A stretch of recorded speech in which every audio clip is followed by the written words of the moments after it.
Bom, pessoal, hoje é a nossa terceira aula de macroeconomia e a gente vai discutir um pouco sobre o papel do governo nessa economia.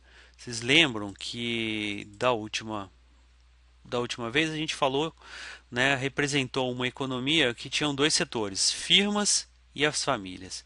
Né? Era o nosso fluxo de uma atividade econômica com dois setores. E hoje a gente está acrescentando um terceiro setor, que é o governo. Né? Então esse governo ou os governos com o gasto e arrecadação que eles fazem na economia, eles começam a afetar esse fluxo dessa atividade. Então a gente tem agora mais um setor para pensar a nossa economia. Tá? E como que acontece essa participação do governo na economia? Vai dizer que existe uma política econômica, tá? Que é a intervenção do governo na economia. Né? Ele vai estabelecer regras ou vai interferir no funcionamento da economia. E a gente tem uma política fiscal que é específico em relação à atuação do governo no que diz respeito à arrecadação de impostos e aos gastos que ele faz. Né? Então a gente vai dizer assim, olha, esses gastos do governo eles afetam a demanda, né? Aquela demanda agregada, aquela demanda da economia como um todo. Imagina assim, ó, o governo está gastando, ele está colocando mais dinheiro na economia, né? Então ele está afetando o que está acontecendo dentro dessa economia. Tá? Então são as formas de atuação. Qual é o objetivo dele com essas formas de atuação? A gente vai dizer que o governo tem três funções. Então, a primeira função estabilizadora, de tentar garantir que essa economia funcione da melhor forma possível, né, que tenha bastante o máximo de emprego dos fatores de produção, que tenha um crescimento econômico, né, que eu tenha uma estabilidade de preço, ou seja, que eu evite que aconteça a inflação, tá? Então, está tentando estabilizar. Tem uma função alocativa, né, que ele vai tentar distribuir aqueles recursos ou alocar esses recursos na economia da melhor forma possível. Né? Então, sempre que o mercado ou apresentar algum problema ou não conseguir, né, tiver alguma falha de mercado nessa economia, o governo vai interferir para tentar solucionar isso. E eu tenho uma função distributiva, que é o que? Ele vai tentar é, distribuir, né, a riqueza entre as classes sociais ou regiões da melhor forma possível. Às vezes ele vai arrecadar impostos de uma e repassar as outras que têm mais dificuldade. Então ele vai tentar, né, deixar esse país, essa economia com a mesma quantidade, né, da, com a melhor distribuição possível dessa renda. Tá? Então essas são as três funções que esse governo vai ter na economia. E como é que ele vai fazer para financiar essas atividades? Né? Ele vai precisar de dinheiro para isso. Então a gente vai dizer assim, olha, que ele tem várias formas de financiamento. Primeiro, pode ser simplesmente vender bens e serviços das empresas públicas, né? Elas vão produzir ou vai prestar algum serviço e o governo vai receber por isso. Tá? Eu tenho a mais comum, né, que é talvez a mais importante delas, né, que é a imposição de tributos, quer dizer, ele vai cobrar impostos das empresas e das famílias da economia. Tem a operação de crédito público, que é isso aí nada mais é do que o governo ir no mercado e pegar algum dinheiro emprestado, tá? Ou então a emissão monetária, que é o que? O governo simplesmente ele vai fabricar dinheiro, vai emitir mais moeda e colocar nessa economia para poder financiar as atividades dele. Tá? Então, só para a gente começar a pensar nessa intervenção, a gente tem que trabalhar com algumas outras variáveis que vão dizer para a gente como que funciona isso. Então, pensa assim, olha, de tudo que o governo arrecadou de impostos nessa economia, uma parte a gente vai dizer que ele transfere, né, de volta para a sociedade. Não é nem um investimento ainda. Ele está simplesmente transferindo. Por exemplo, ele está dando subsídio para determinado setor. Ele está repassando esse dinheiro para eles. Tá? É diferente de um gasto de consumo ainda ou de um investimento. Então isso vai dar origem que a gente chama aqui de carga tributária líquida, né? Tudo que ele arrecadou menos alguma coisa que ele simplesmente repassou para alguns setores da sociedade. Se a gente pegar esse dinheiro, essa carga tributária líquida e tirar o consumo dele, né, aí o governo tem gastos de consumo, né, ele precisa de comprar gasolina, ele precisa de pagar pessoal, ele precisa de gastar muitas coisas para o próprio funcionamento do governo, né, para garantir esse funcionamento da economia. a gente vai ter o que a gente vai chamar de poupança em conta corrente, que é aquele dinheiro que sobrou, né, na conta do governo. Ele arrecadou os impostos, transferiu aqui uma parte, né, é, pagou os gastos de consumo que ele teve e aí sobrou uma poupança em conta corrente, sobrou um dinheiro na conta, que é justamente o que ele vai usar para fazer o quê? Para investir, né? Então depois de pagar os gastos de consumo, ele começa a fazer os investimentos, que vai construir novas estradas, que ele vai construir novas escolas, né? Ele vai começar a investir nessa economia. Então é essa poupança que determina essa capacidade de investimento, né? Só que eu posso ter um caso em que o governo investiu, né, mais do que a poupança que ele fez, ou seja, ele gastou mais do que ele tem. Então é isso que a gente vai chamar de déficit público. Déficit o quê? Ele gastou mais, ficou faltando algum dinheiro para o governo. E como é que ele vai fazer isso daqui, né, para financiar esse déficit? Ele vai ter que pegar um dinheiro emprestado. Então essa é a nossa opção 1 aqui, venda de títulos públicos ao setor privado. O governo vai emitir um título e no título ele vai dizer quais são as condições, né, em que ele vai pagar essas pessoas ou que tipo de benefício que ele vai dar para essas pessoas que estão emprestando dinheiro e vai vender isso lá na economia, tá? Então isso é uma forma de financiamento. Ele pega dinheiro emprestado. A outra forma, que está aqui venda de títulos públicos, na verdade isso aqui é um mecanismo para ele fazer uma emissão monetária, que é o que? Ele fazer mais dinheiro, ele vai simplesmente pegar mais dinheiro e colocar na economia, tá? Depois a gente vai discutindo os efeitos dessas atividades na economia, tá? Tudo bem se ele fizer isso para um governo, né? Não é tão ruim talvez ficar endividado quanto seria para a gente, né? Mas o endividamento do governo ele traz uma nova categoria de gastos e é aí que está o perigo, que é o que? A rolagem, o pagamento dessa dívida. Então, se hoje ele gastou mais do que ele arrecadou, no próximo ano ele vai ter como despesa, né, o pagamento dessa dívida que ele fez no ano anterior. Então ele vai ter que pagar juros e ainda vai ter que pagar a própria dívida. Tá? Então o que, que pode acontecer? Essa dívida pode começar ano após ano aumentando e aumentando cada vez mais. Tá? Então esse é um dos grandes perigos do governo se financiar, né, começar a pegar muito dinheiro emprestado. Tá, um outro conceito aqui importante é a ideia de superávit primário. Então estou dizendo assim, ó, o que é o superávit primário? Eu vou pegar tudo que o governo teve de receitas e aí incluindo estados e municípios, tá? Vou descontar as despesas, né? Só que no meio dessas despesas eu não vou computar aqueles gastos anteriores com juros, quer dizer, eu não considero esse gasto com juros e vou ter esse superávit primário. Então a gente vai dizer assim, olha, superávit primário muitas vezes ele é feito o quê? Para poder pagar essa parte dessa dívida, tá? Então ele não está computando, né,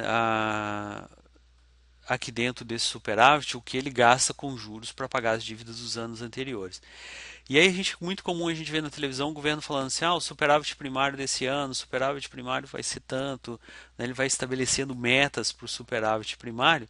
Por quê? Sempre que a gente dizer que existe um superávit primário, né, que esse resultado for muito alto, né, está dizendo o quê? Que o setor público gastou menos naquele período, ele gastou menos do que ele arrecadou. Claro que a gente não está contando aqui gastos com juros. Tá?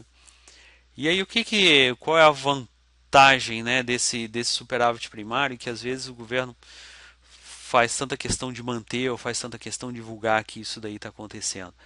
É porque quando ele consegue economizar aqui alguns reais, ele está dizendo o seguinte: olha, esse dinheiro que eu economizei, com ele eu vou poder pagar os juros da minha dívida. Então, se eu estou pagando os juros da minha dívida, ela não está aumentando a cada ano que passa, tá? Ela está aí estabilizada, né? Então ele está dizendo assim, olha, eu tenho um superávit primário alto e esse superávit primário permite com que eu pague as minhas contas, né? Tudo bem que eu deixo de investir isso aqui em algumas obras públicas ou até projetos sociais que poderiam ajudar a minha economia a melhorar cada vez mais, tá? Ou acabar gerando mais emprego. Então ele está deixando de investir em alguma coisa, mas ele está economizando isso para pagar os juros da dívida. Então por que, que ele faz isso? Né? Por que, que é o interessante para o governo dele fazer isso? O governo sempre vai acreditar o seguinte, que esse superávit primário vai contribuir para que ele consiga atrair novos investimentos no país, ou para convencer os outros países a emprestarem parte do dinheiro para ele. Né? Então, como se fosse basicamente o governo está dizendo o seguinte, né? Olha, eu tenho condição de pagar a minha dívida.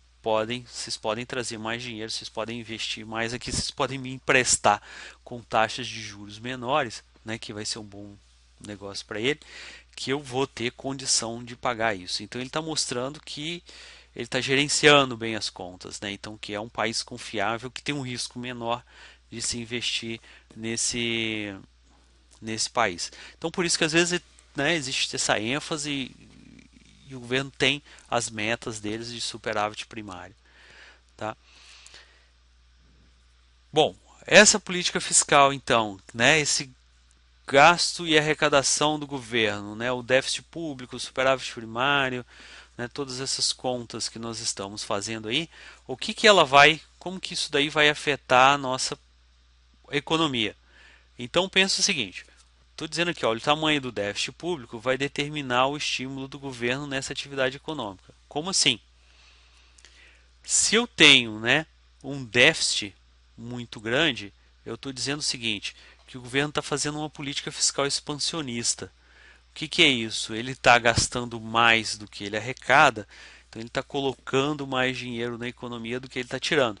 Isso aí contribui para aumentar a demanda, tá? Da economia. Ele está colocando esse dinheiro como? Ele está gastando, ele está investindo, então ele está fazendo essa economia movimentar, ele está aumentando a nossa demanda agregada, tá?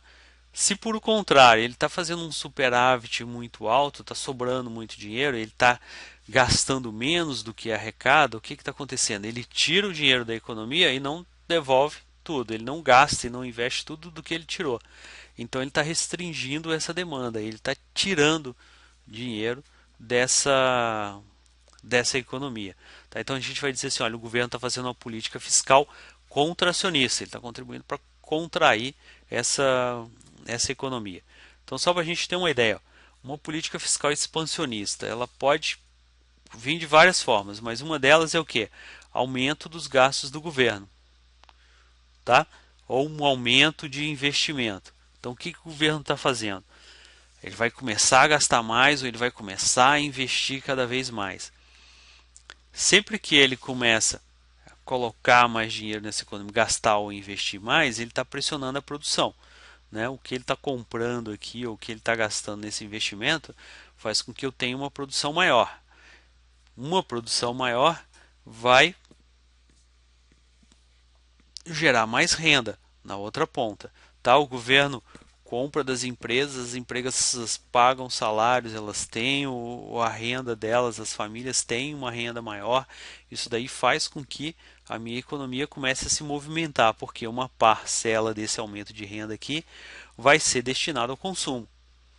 Né? Então, se o governo, por exemplo, ele contrata uma empresa para construir uma estrada, essa empresa contrata um número X qualquer de pessoas e ela paga salário para essas pessoas vão pegar esse salário e eles vão começar a gastar esse dinheiro. Então eu estou fazendo o quê? Eu estou consumindo mais, eu estou aumentando, né, a atividade dessa minha economia, tá? Então eu estou expandindo essa economia. Isso daí é o que? Na forma de gastos públicos. Eu posso fazer isso tudo, né? Às vezes reduzindo impostos. Como que é isso? A gente sempre vai dizer, olha, de tudo que uma família recebe, uma parte ela consome, uma parte ela poupa e a outra ela paga impostos. Tá? Então, se eu diminuo essa quantidade de impostos que ela está pagando, vai sobrar mais dinheiro para ela consumir. Tá? Então o que a gente está dizendo aqui, olha, eu reduzo os impostos, a renda vai ficar maior, sobra mais dinheiro para as famílias. Sobrando mais dinheiro, elas vão começar a consumir mais.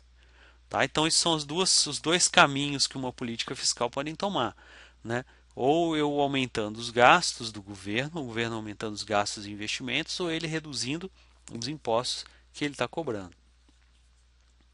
Tá? Então, só para a gente começar a tentar visualizar isso, a gente falou da política fiscal expansionista diminuindo impostos, aí eu aumento o consumo, ou então eu aumento o gasto, aí eu aumento a demanda da minha economia, né, como um todo.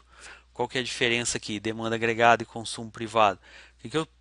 Se eu diminuo o imposto que eu estou cobrando de uma pessoa, eu aumento o consumo dela. Por isso que a gente está falando consumo específico aqui. Quando o governo gasta mais na economia, eu estou dizendo que eu aumento a demanda da economia como de forma geral, tá? Então, tanto o aumento do consumo ou o aumento da demanda agregada vai fazer o quê? Com que eu tenha uma produção e um emprego maior, tá? Então, eu estou fazendo o quê? Estou contribuindo para a minha economia crescer mais, para essa minha economia expandir. Posso fazer o contrário. Uma política fiscal contracionista. O que, que é isso? Eu vou cobrar mais impostos das pessoas e aí vai sobrar menos dinheiro para elas, ou então o governo vai gastar menos e aí eu vou diminuir a demanda agregada. Diminuindo consumo e diminuindo demanda, eu diminuo produção e emprego. Né? Então isso aqui às vezes é uma questão polêmica, né? Por que, que o governo vai querer diminuir produção e emprego? Por que, que ele precisa de fazer uma política fiscal contracionista? Algumas vezes essa economia ela pode estar crescendo rápido demais, pode estar crescendo num ritmo muito acelerado, e aí às vezes a gente começa a ter o que é um aumento de inflação, por exemplo. Né? Então vem o governo fazer uma política fiscal contracionista. Olha, estou indo rápido demais, estou gerando inflação, estou começando a criar alguns problemas na minha economia, eu vou tentar contrair, diminuir esse ritmo para crescer de uma forma mais equilibrada.